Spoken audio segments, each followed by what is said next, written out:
Right? Shalom, shalom. First and foremost, I want to give all glory, honor, and praises to Yahweh by Shem Mashiach, Malak Yahushua. Brother Ride coming at you with a turned up Thursday through the Spirit, right? That's really what it's supposed to be. But you know what? According to our scriptures, it's a completely new day, right? Right, so I'm coming back into a part 2 of persecution draweth nigh, right? Picking up on the class from about 2 weeks ago through the Spirit, right?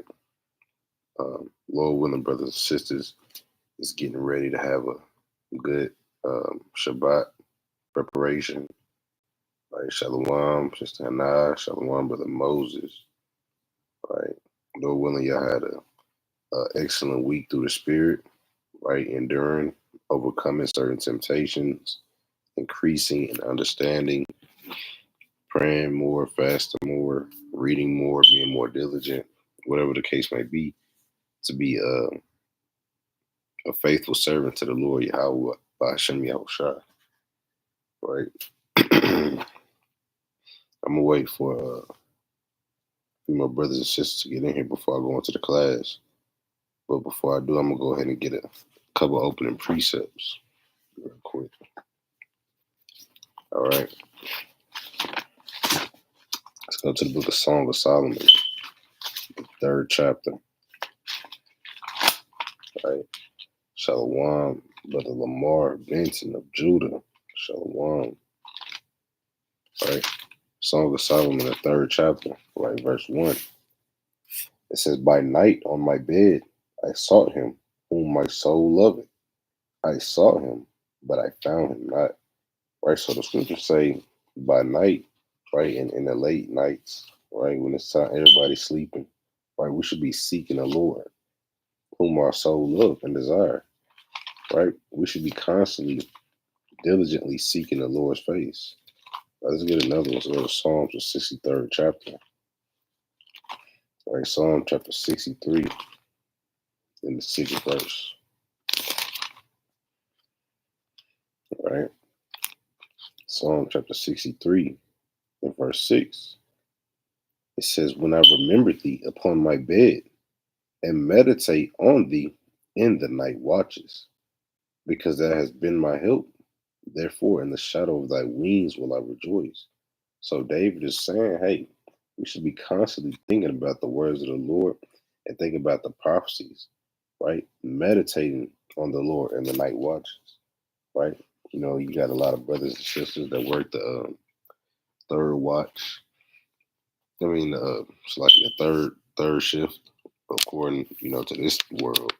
You know, having brothers and sisters stay up late, throwing your sleep schedule off, right? I think it's called just circadian rhythm or something like that. I don't know, right? But in these times when we're presented to be up, we should be meditating on the words of the Lord, right? So without further ado, right, let's go ahead and get in this thing. Right, let me get this in the book of Revelations, the 16th chapter, right, in verse 15. Because remember, the topic is what? We're going into persecutions, right? How you going to be persecuted for this truth, right? But before we do that, let's get this real quick. The book of Revelations, it's like the page is so sticky. The book of Revelations, chapter 16 and verse 15. And it reads thus: "Behold, I come as a thief. Blessed is he that watcheth." So the Lord Yahushua off top, he's saying he coming as a thief. What does a thief do? A thief has the attribute of what? Being stealthy, being real quiet, right? Not making a lot of noise. You know, you don't see a thief. You don't hear a thief break in, or if you're a good one at that, right? Kind of come through, pick your locks, open the door. You know, your alarm system threatens to go off in 30 seconds. He already disabled that, right? So the Lord said he's coming as a thief. And blessed is he that watcheth. Meaning what? You're not going to see, the Lord not going to make some grand noise to let you know, hey, I'm coming in 30 seconds. Hey, I'll be there in 3 years, right? Blessed is he that watch it. So you have to constantly keep watching the signs that's being presented to us right throughout the earth. Wars, famines, rumors of wars, the love of many waxing colder and colder, right? Reading on. And keepeth his garments, lest he walk naked, and they see his shame. Meaning what? Keeping your righteousness about you, lest ye be in sin, and upon the day of the Lord ye be brought forth to destruction. Right? So you have to keep your garments in these last days and constantly be girded up. Right? Didn't David tell Solomon to gird up his loins? Right? Let's get that real quick. First Kings chapter 2, right? And verse 2.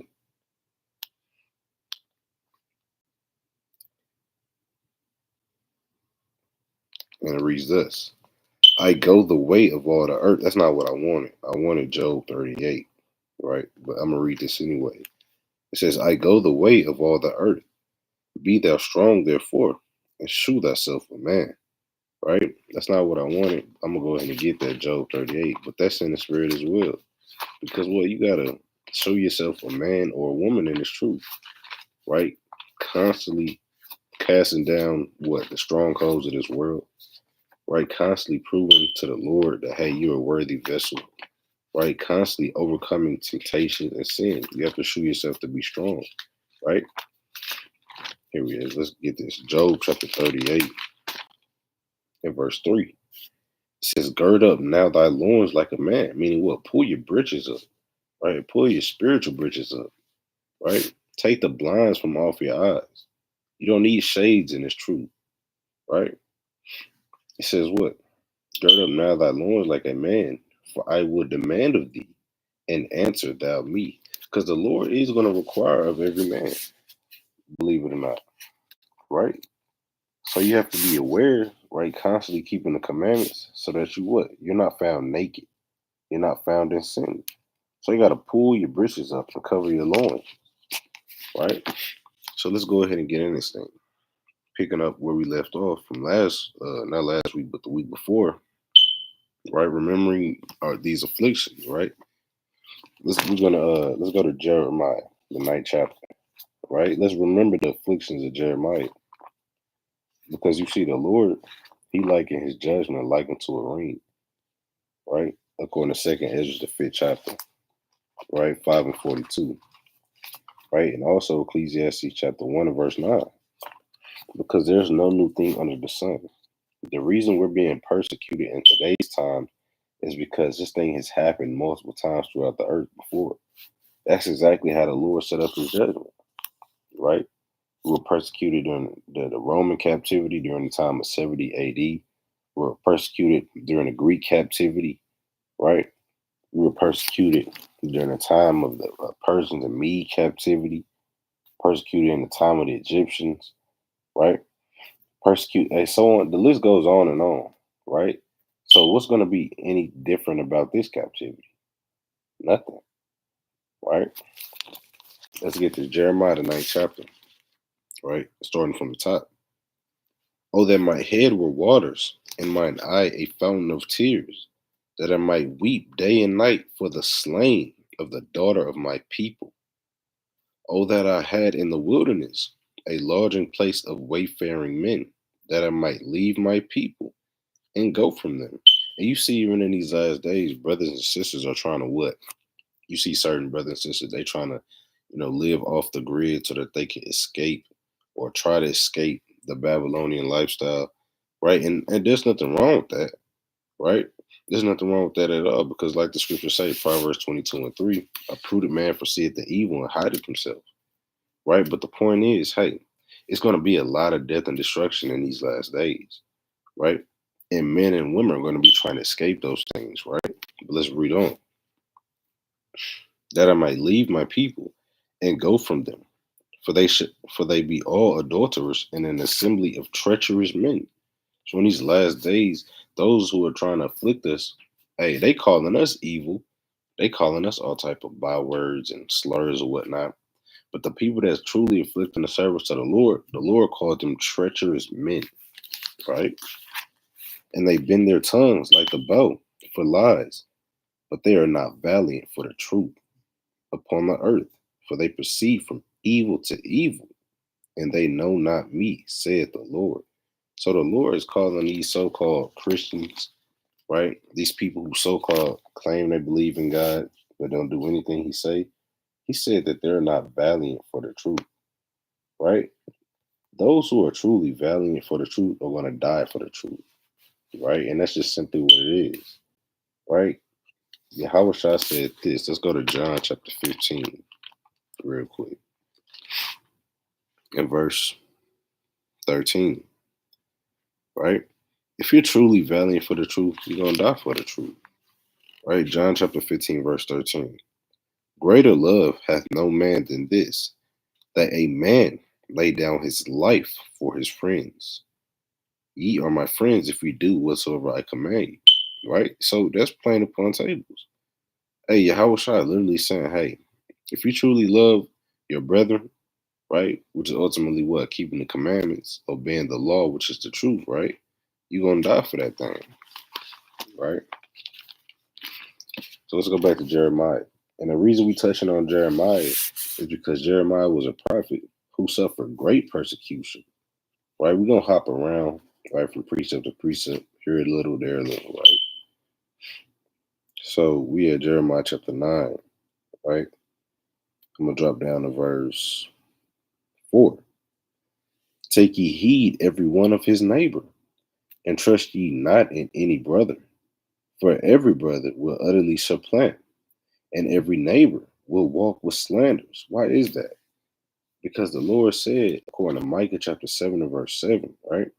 A man's enemies shall be they of his own household, right? In these last days, you can't really trust anybody, right? Cursed be the man that trusts the man and make it flesh his arm, roughly paraphrasing, right? And let's find out why, right? What precept we're going to? Let's go to Jeremiah, the 11th chapter, right, in verse 18. Right, Jeremiah chapter 11 and verse 18. It says, and the Lord hath given me knowledge of it, and I know it. Then thou showest me their doings, meaning what? The destruction of Jerusalem. The Lord doeth nothing except he show his servants the prophets, according to Amos chapter 3 and verse 6, right? So we, the Israelites, we have the understanding of what's going to happen, what's going to befall in these last days, right? We have the understanding of race wars, famines, tribulations, right? World War III, right? Pestilence and plagues in the earth. And we go out and we prophesy these things boldly through the spirit of Yahweh Shem Yahushua, right? And it's a certain group of people that don't like that. You got our own nation, members of our own nation, they don't like that. You got the heathen, they don't like it. The elites, the Rockefellers, right? All these nations, right? Let's read on. Verse 19. But I was like a lamb or an ox that is brought to the slaughter, right? And I knew not that they had devised devices against me, right? The infiltration, right, of our communities, right? COINTELPRO, how these nations try to set up bots or damn secret spies, right, and try to overthrow us, right? They kind of send out their little agents to kind of get us riled up at camp, just to bring forth the accusation against us, right? To bring it before the courts and the judges. Say, see, these people are violent, right? They say we were ignorant of their devices. And that's why the scriptures say this, 2 Corinthians, right? The second chapter. All right, let's get this real quick. 2 Corinthians chapter 2 and verse number 11. It says thus, lest Satan should get an advantage of us, for we are not ignorant of his devices. So you have to be sober in the spirit to see these things. You can't be drunk off the wine of Babylon, going into different doctrines, going into the pleasures of men, right? Adulteries, lewd fornications, covetousness of this world, right? Because if you're not walking in the upright spirit, you're not going to be able to perceive that, hey, your life is not in your hand. At any given moment, the Lord can kind of put your light out, right? So you have to be walking soberly to understand, hey, it's people setting up here, putting crafty devices in our faces daily. Matter of fact, prime example, TikTok, right? Or just the influence of social media, period.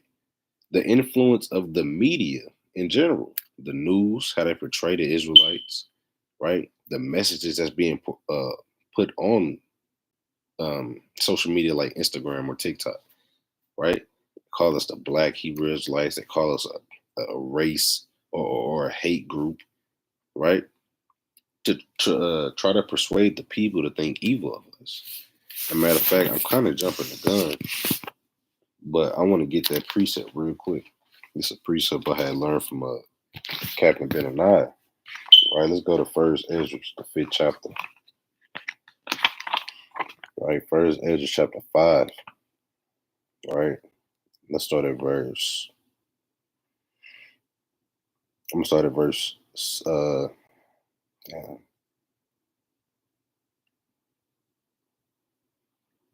gonna start at verse 60. I'm start at 66 for context. All right. So look at First Ezra chapter 5 and verse 66. It says, "Wherefore, when the enemies of the tribe of Judah and Benjamin heard it, they came to know what the noise of trumpets should mean." So it said, hey, and when we blow the trumpet, that means what? We're outside, we're hitting, we're at camp, right? We're shaking the hand, we're lifting up our voices like a trumpet. We're trying to wake up the people, right? We're trying to bring Israel back to its remembrance, to gather ourselves together, right? And the heathen, they kind of walking about in the midst of the streets, right? And they kind of listening, kind of walking up with secret plots and strange things on their mind, right? It said when the enemies, mind you, called them their enemies. It didn't say they're best friends of another nation. It didn't say they're the homeboys, homegirls. No, it said it plainly. The enemies of Judah and Benjamin heard it. They came to know what the noise of the trumpet should mean, and they perceived that they were of the captivity, did build the temple of the Lord God of Israel. And these nations, they can see plainly, hey, they're no longer calling themselves black. They're no longer calling themselves African American, Negro, Hispanic, Mexican, or Native American, Cherokee, right? They're no longer calling themselves these things. Now they're calling themselves the Israelites. Now they're saying they're from the tribe of Judah, from the tribe of Benjamin, from the tribe of Levi, Naphtali, Asher, and Gad, so on and so forth, right? So they went to Zerubbabel and Jesus, going into Joshua, right? And to the chief of the families, and said unto them, we will build together with you. That's a crafty device. That's a crafty counsel right there, right? Our enemies knew that we was doing something beneficial for our people, and say, you know what? Hey, we want to help y'all, right? Think about how much more in these last days, right? How our enemies will present themselves to be friendly, right? To try to kind of build with us. Think about Vocab Malone, how he got all them Israelites just thrown off in the mind, right? Because he came to them with some strange doctrine and said, hey, let me build with you. And boom, now, hey, lo and behold, you got Israelites agreeing with Vocab Malone, right? Wicked men out of our own nation, right? Let's read on. Verse 69. For we likewise, as ye do obey your Lord, just lying.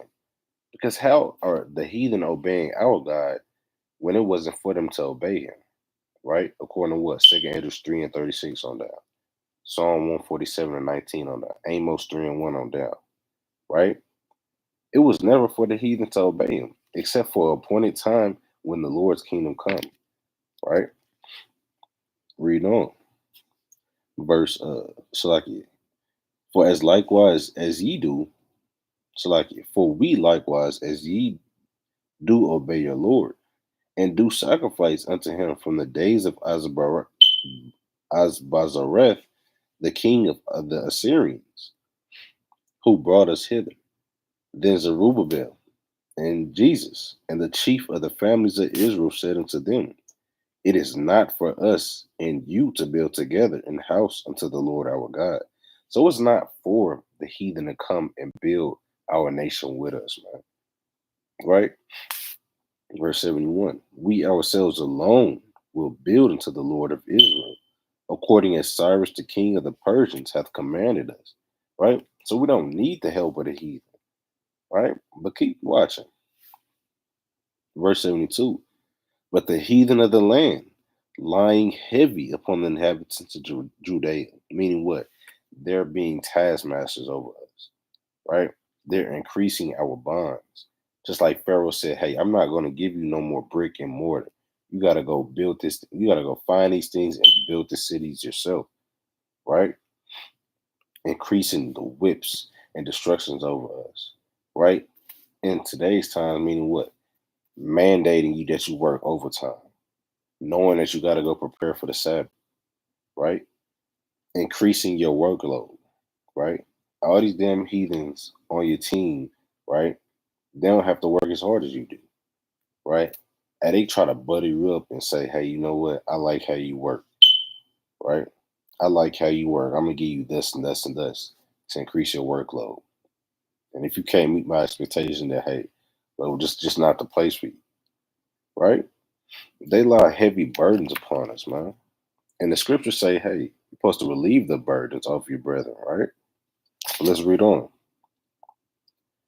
But the heathen of the land, lying heavy upon the inhabitants of Judea and holding them straight, hindered their building, right? Hey, a lot of brothers get jobs and they try to send them off to God knows where, right?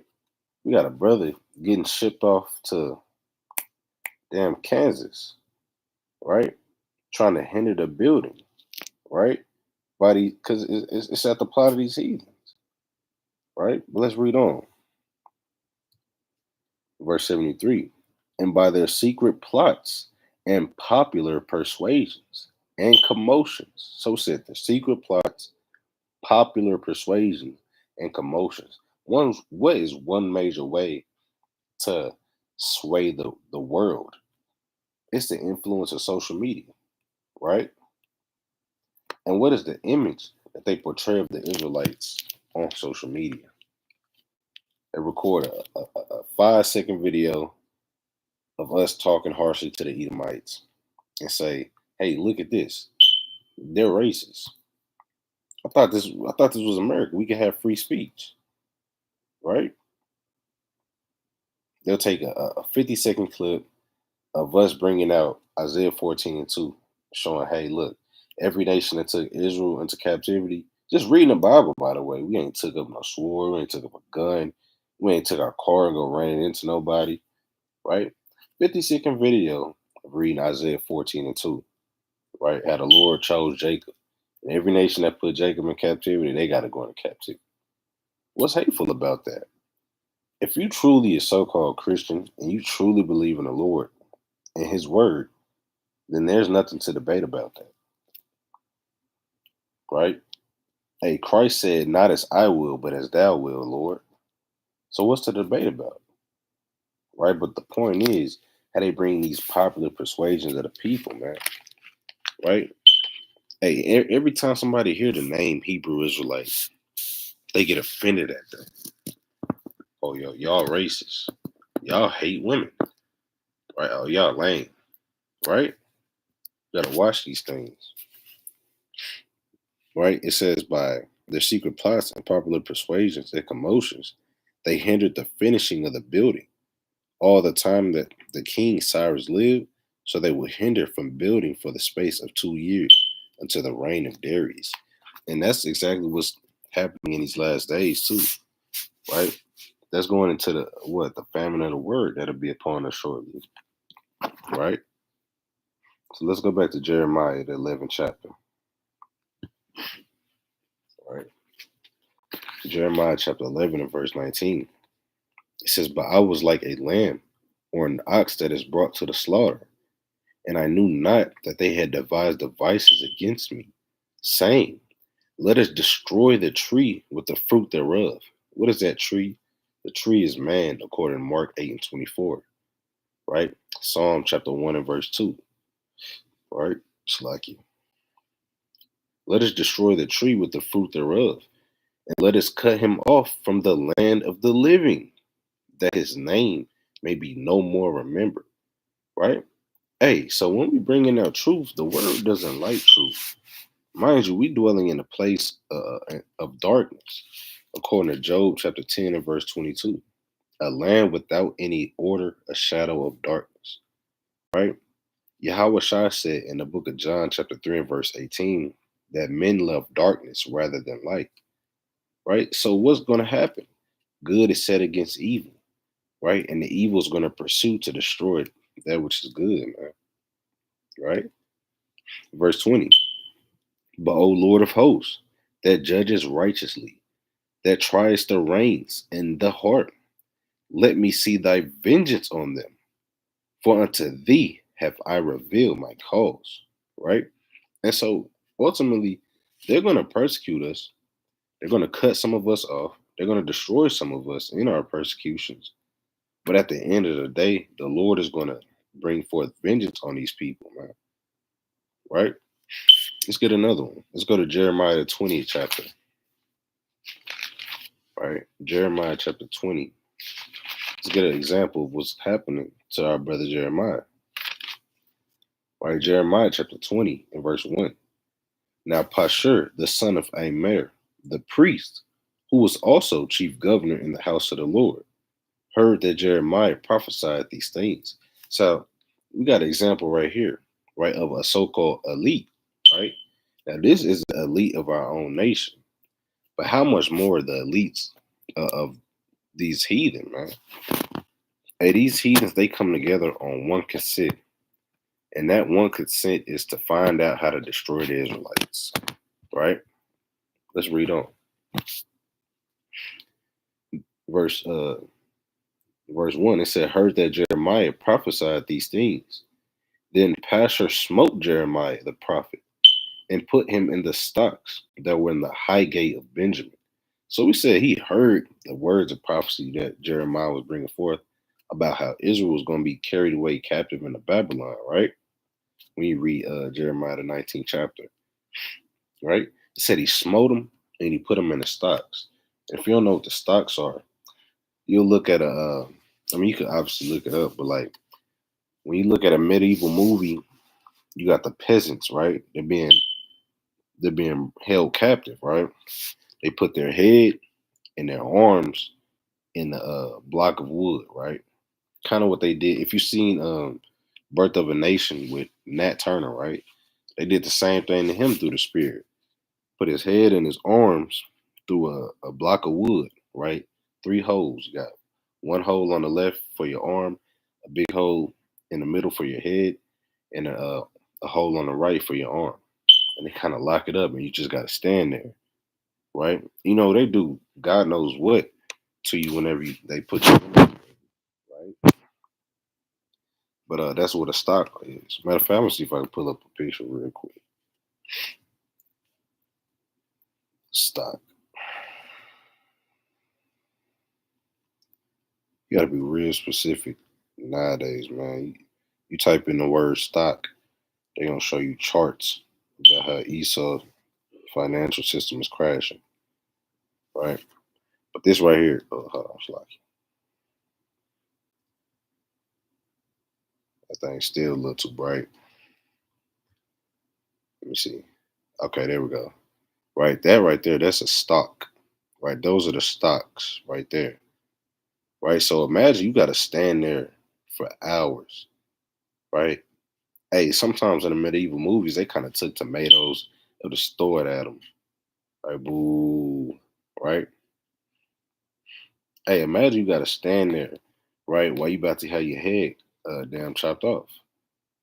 Or you getting whipped with scourges and lashes, right? So let's go back to it. right? Jeremiah 20:2. Then Pasher smote Jeremiah the prophet and put him in the stocks that were in the high gate of Benjamin, which was by the house of the Lord, right? And mind you, we suffer these things all because one, we want to seat with the Lord, man. We want to sup with the Lord, man. Right? Hey, the Lord died for us. Why can't we die for the Lord? Hey, I'm gonna tell you too, man. Hey, a lot of us, right, in this truth, man, or even in the world, we was just so wicked at one point in time that hey, the only way we gonna truly be able to redeem ourselves and truly purify ourselves is really by facing that death, man, for the name of the Lord. Let me get a quick precept on that real quick. All right, let's go to Isaiah chapter 22 and verse 14. Right? Hey, the only way some of us will truly be able to redeem ourselves for the Lord's sake, man, is by going through a death. Right? Isaiah chapter 22 and verse 14. And it reads thus: And it was revealed in my ears by the Lord of hosts, surely this iniquity shall not be purged from you till ye die, said the Lord God of hosts. Right? So some people, right, iniquity just was too much.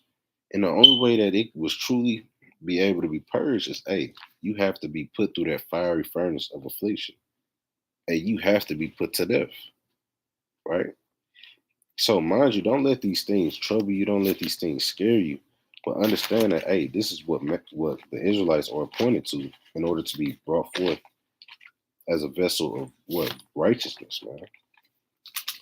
Let's go to First Peter real quick. All right, brothers don't bring these classes out to kind of scare brothers and sisters or to deter you away from the truth. Because at the end of the day, this truth is all we got, right? If you leave this truth, what are you going to leave it for? Adultery? Picking up the blunt again? Eating pork again? Right? Let's read this. Let's go to 1 Peter chapter 1 and verse 6. It says, Wherein ye greatly rejoice, though now for a season, if need be, ye are in heaviness through manifold temptations, that the trial of your faith, being much more precious than of gold that perisheth, though it be tried with fire. So it said these things that we're going to have to go through is the trial of our faith. You could either be like Judas Iscariot, right? Take the wicked, weak way out, right? Or you could be like the Lord Yahweh Shai, enduring to the end, right? And be crowned, right, with the crown of life, right? Though it be tried with fire, might be found unto praise and honor and glory at the appearing of Yahweh Shai HaMashiach. So if you endure that thing, right, let's just say, hey, Esau got you jammed up, they got you in cuffs, they got you shackled down, they got you, hey, putting you on torture devices, right? I know I'm speaking these things and it sounds easier said than done, right? But just bear with me, right? And they got you on the damn guillotine, ready to slice your head off. And before they slice your head off, you saying, "Yeah, how about Shemi Shai?" You screaming out to the Lord. Hey, you exhorting your brethren that seeing you going through this affliction. Hey, just like the mother in Second Maccabees, the 7th chapter, she exhorting the hell out of her sons, saying, "Hey, you're gonna be resurrected. You're gonna sit on a crown with the Lord. You're gonna have a crown of righteousness, right? Hey, you're gonna be a ruler over these heathens that don't have a regeneration." Roughly paraphrased, right? Hey, that's the trial of our faith right there, man. Right? Let me finish reading this out, then we're gonna go back to Jeremiah. It says, "Though it be tried with fire, it might be found unto praise and honor and glory at the appearing of Yahweh Shai HaMashiach." And what's that glory that we're gonna be found with? Right? Let's go to Wisdom of Solomon, the 3rd chapter. Right? Wisdom of Solomon, chapter 3. We're gonna start at the top. It says, but the souls of the righteous are in the hand of the Most High, Yahweh Shem Yahushua, and there shall no torment touch them. Meaning what? Hey, our affliction not going to be as the affliction of the heathen. It's not going to be as the second death, right? Verse 2. In the sight of the unwise, they seem to die, right? Hey, the heathen kind of look at us being persecuted like, oh, damn, they just been slaughtered, right? But through the spirit and through the scriptures, we understand that, hey, that brother right there, that's just right there. Hey, they just secured their spot to the kingdom through the spirit, right? Reading on. And their departure is taken for misery. So the unwise, the natural man, going to be like, damn, man, they just died such a horrible death, right? All for the sake of a God that they believe in, right? In the sight of their own and the unwise, hey, that departure was taken for misery, right? Let's read on though. Verse 3. And they're going from us to be utter destruction, but they are in peace. Hey, and that's thus said the Lord, right? Hey, we're in the chamber of souls. We waiting for the Lord to go back, redeem our people so we can be beamed up too, man. Right? Verse 4. For though they be punished in the sight of men, yet is their hope full of immortality, and having been a little chastised. So the Lord said, hey, this is just a little bit of chastisement. Why? Because hey, that iniquity still had to be purged, right? Reading on. And having been a little chastised, they shall be greatly rewarded.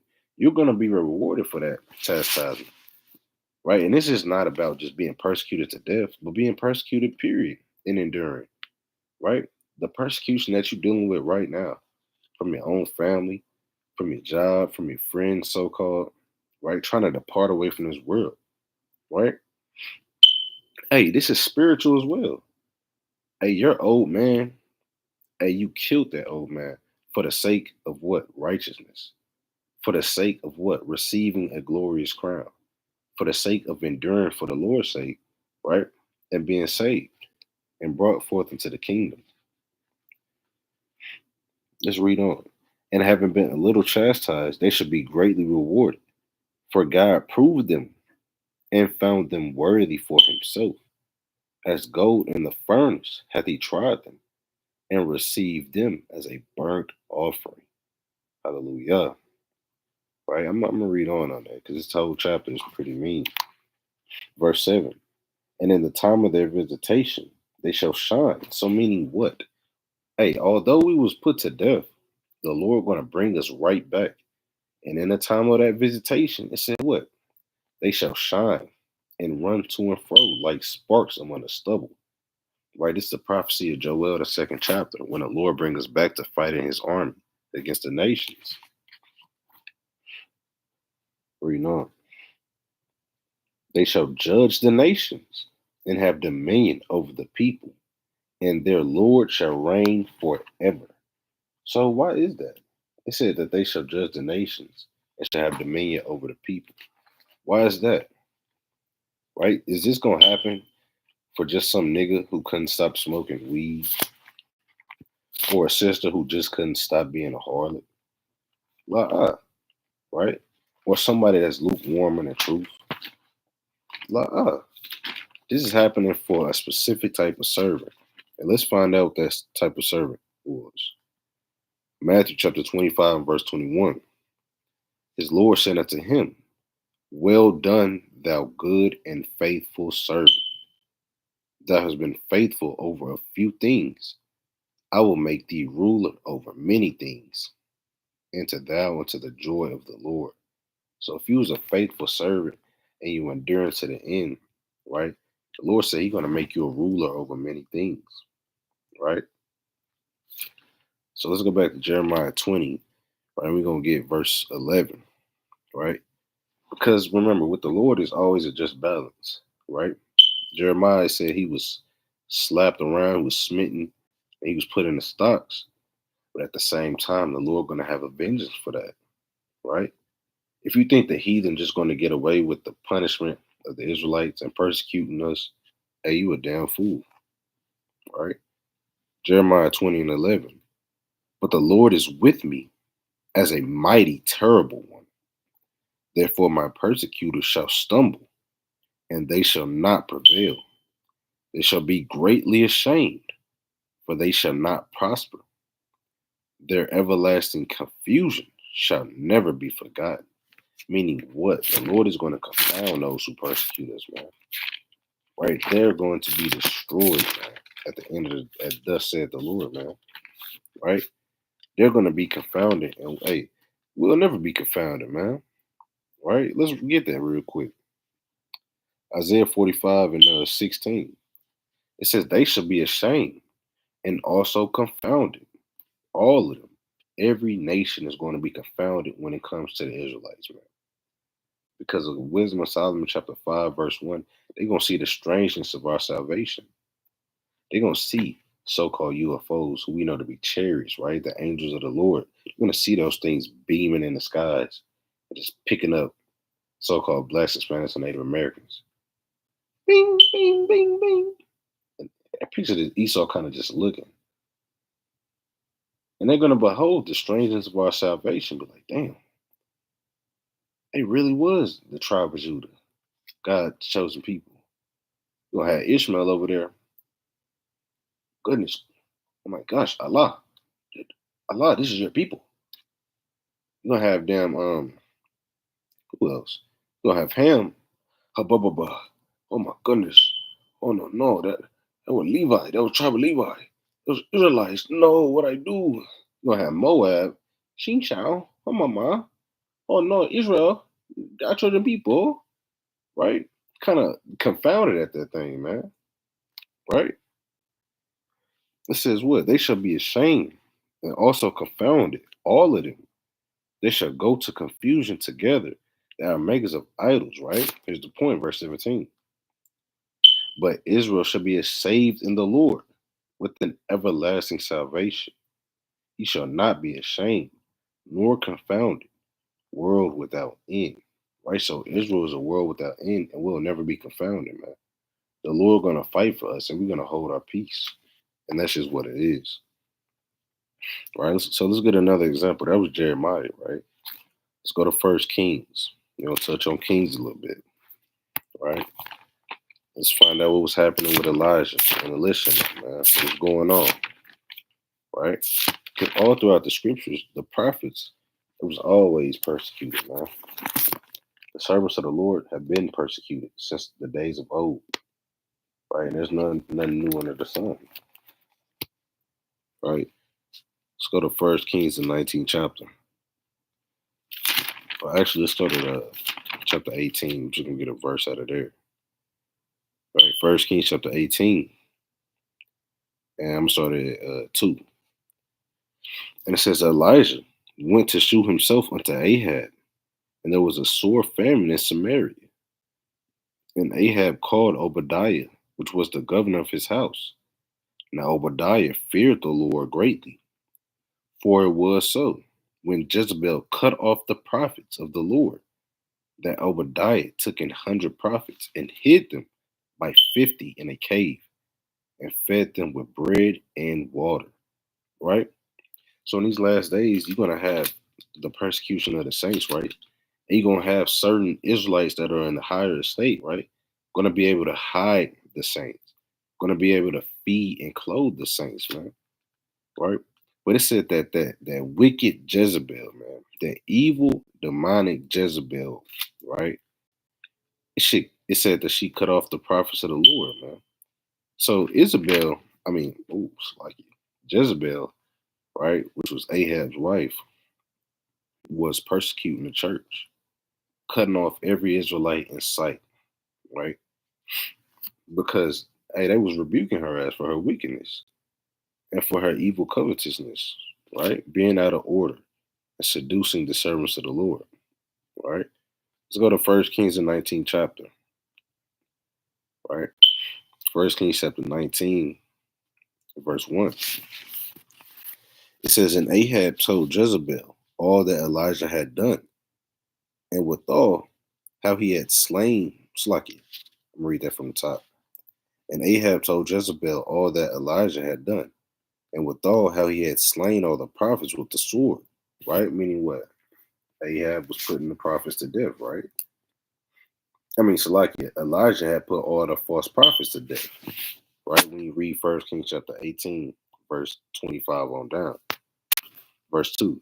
Then Jezebel sent a messenger unto Elijah, saying, So let the gods do to me, and more also, if I make not thy life as the life of one of them by tomorrow about this time. So she made a vow unto the Lord, saying, Hey, basically she gonna kill Elijah, right? And when he saw that, he arose and went for his life. Meaning what? He fled the scene. Because, hey, let's be real. Nobody wants to die, right? That's just what it is, right? The Lord Yahweh Shai, he didn't want to die. He literally had to say, Lord, if you're delivering me, deliver me, please. But not as I will, as thou will, right? That's Matthew verse 39 on down. Let's read on. Which belongeth to Judah, and left his servant there. But he himself went a day's journey into the wilderness, and came and sat down under a juniper tree. And he requested for himself that he might die, and said, It is enough. Now, O Lord, take away my life, for I am not better than my fathers. Right? And ultimately, hey, times and tribulations are going to be so hard in the days to come. Hey, brothers and sisters might slip up in the spirit and might seek for death, right? But the scriptures say what? Seek not death in the era of your life. According to Sirach chapter 30 and verse 21. Right? We got to understand that the Lord is a mighty one. He's our avenger. Right? He's our mighty, righteous, strong tower that we can run into and be safe. Right? He's our fortress. He's our rock. Right? Hey, he's our covert, our wings that bear us up. He's our shadow and protection from the great winds and the flames on this earth. Right? Reading on. And as he lay and slept under a juniper tree, behold, then an angel touched him and said unto him, Arise and eat. Hey, so through the midst of your afflictions, hey, the Lord has sent a damn angel at you. Tell you to get up, take care of yourself, eat this food right here. Right? Hey, at the breaking point of your faith, the Lord will literally strengthen you. All right. And he looked, and behold, there was a cake baking on the coals, and a cruse of water at his head. And he did eat and drink and lay him down again. Right, Shalaki, y'all, bear with me real quick. Right back to the spirit.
All right, Shalaki, we back in this thing through the spirit.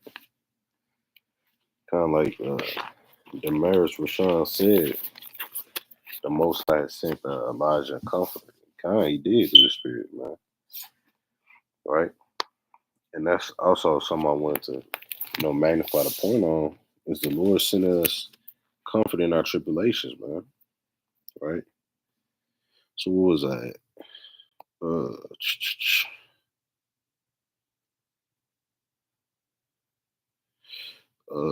We was at 1 King chapter 19, right? So there we got a few more examples of what persecution happened to the saints, right? And there's many more examples of that, right? You read 2nd Maccabees, the 6th chapter. Right? You read 1st Maccabees, period, right? You're going to see how they was persecuting us, man, right? But I wanted to get a few more precepts, right, and try to close it out through the Spirit, right? Just feel to do this thing, man, right?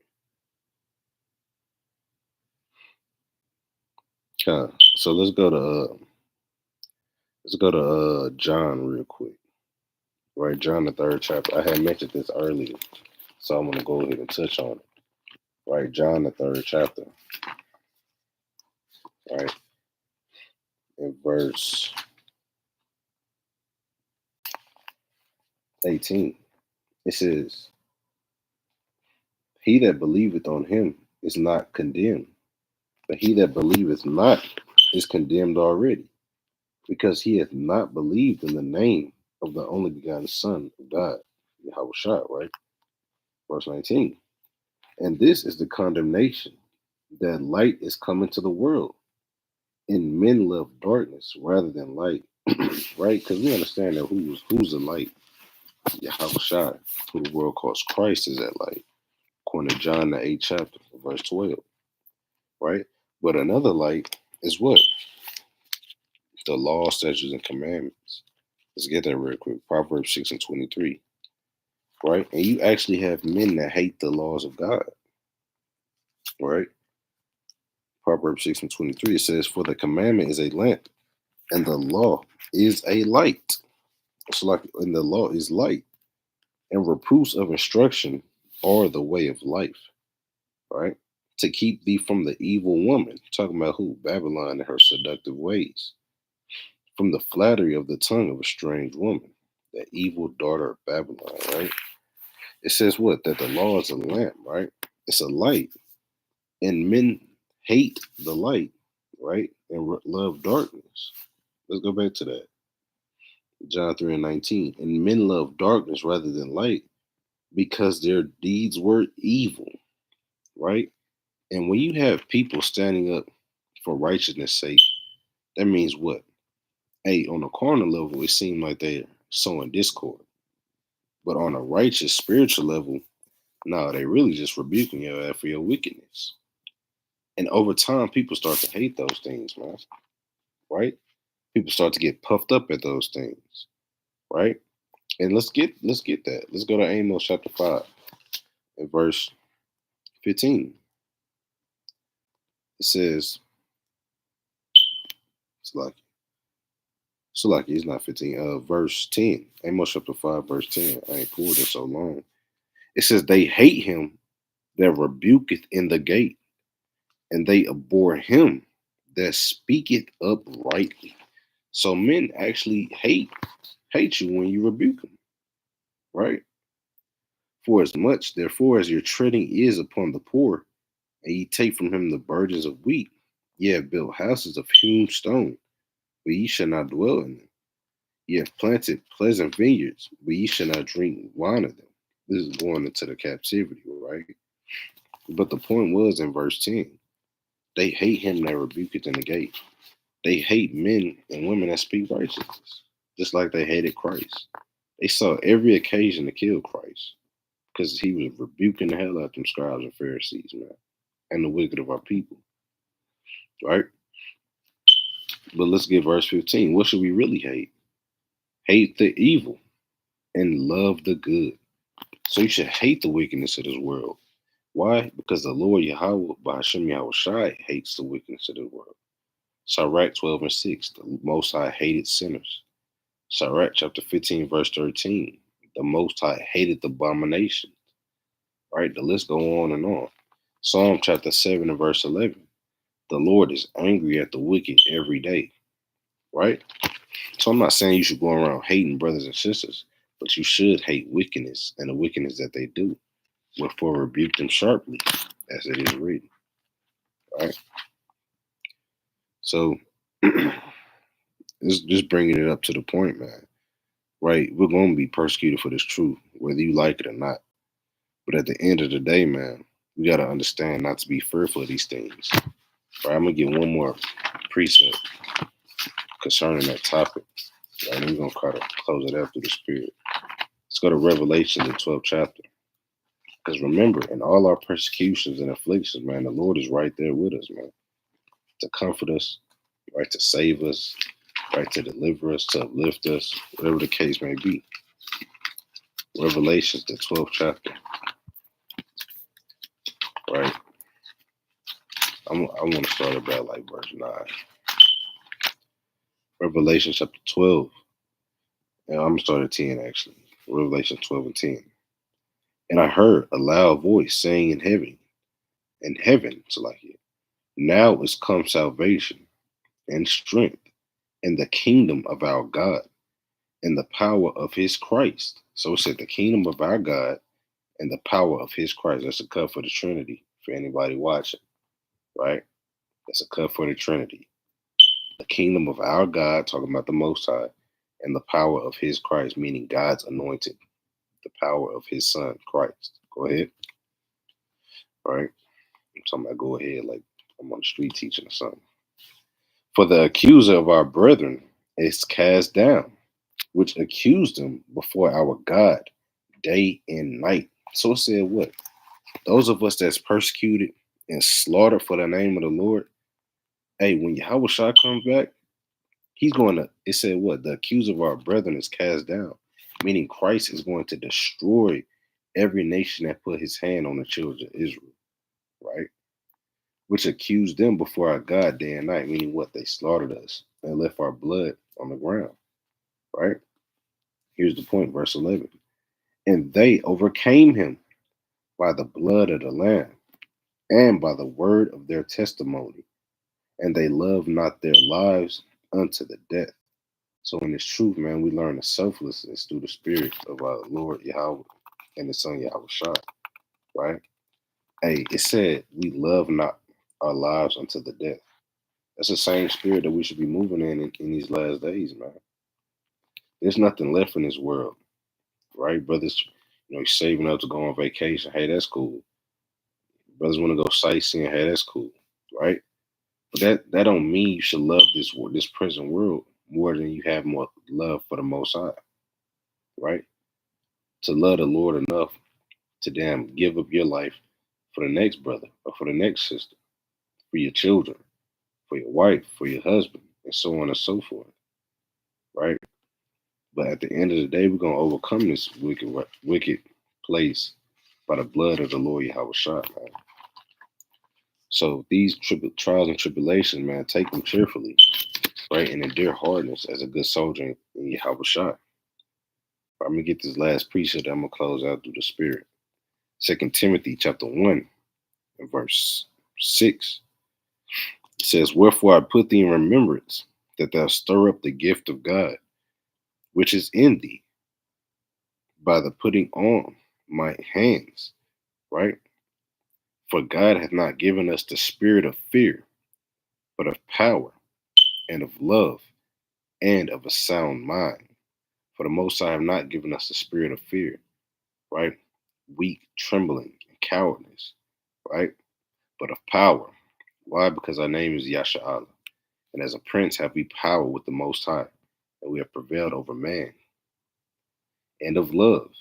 Why? Because you love your brethren so much you're willing to die for them. You love the Lord Yahweh and the Son Yahweh Shah so much you're willing to die for him. And of a sound mind, meaning what? We're not being tossed to and fro no more. We're not children in understanding, but rather men, right? We're not tossed to and fro, and we're not double-minded, right? Be not thou therefore ashamed of the testimony of our Lord, nor of me his prisoner, but be thou a partaker of the afflictions of the gospel, according to the power of Yahweh and the Son Yahweh. With that, Lord willing, brothers and sisters was edified through the Spirit. Lord willing, brothers and sisters keep their garments, man. At least we walk naked. Lord willing, brothers and sisters constantly endure, constantly overcome the wickedness of this world day by day, right? That was my time, Brother Yahri, coming at you through the Spirit. Shalom.